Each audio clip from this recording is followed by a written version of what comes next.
Ang asparagus po kapag napatubo mo, ano po yan, hanggang 10 taon, hanggang nabubuhay po siya, ano?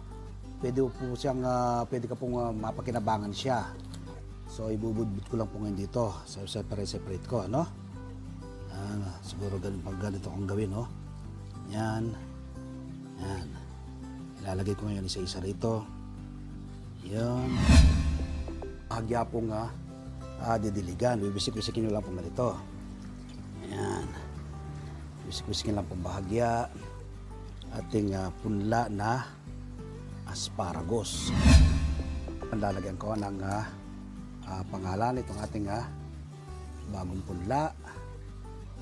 Yan. Nang sa ganon ay alam natin kung anong klase yung ating ipinunla.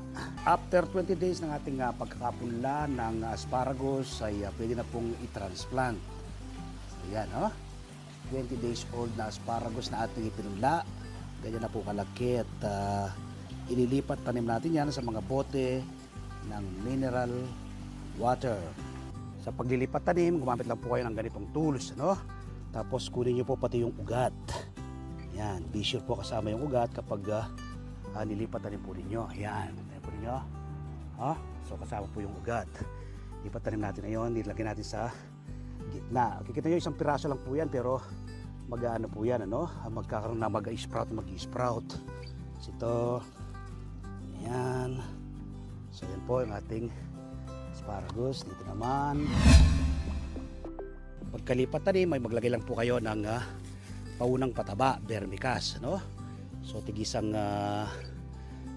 ano po, dakot na paunang pataba ang ating nilalagay sa ating bagong lipat tanim na asparagus. Ang vermicast po ay ito po yung kanyang paunang fertilizer, at habang lumalaki po ang ating mga tanim na asparagus na yan, magdagdag na lang po kayo ng vermicast sa lupa.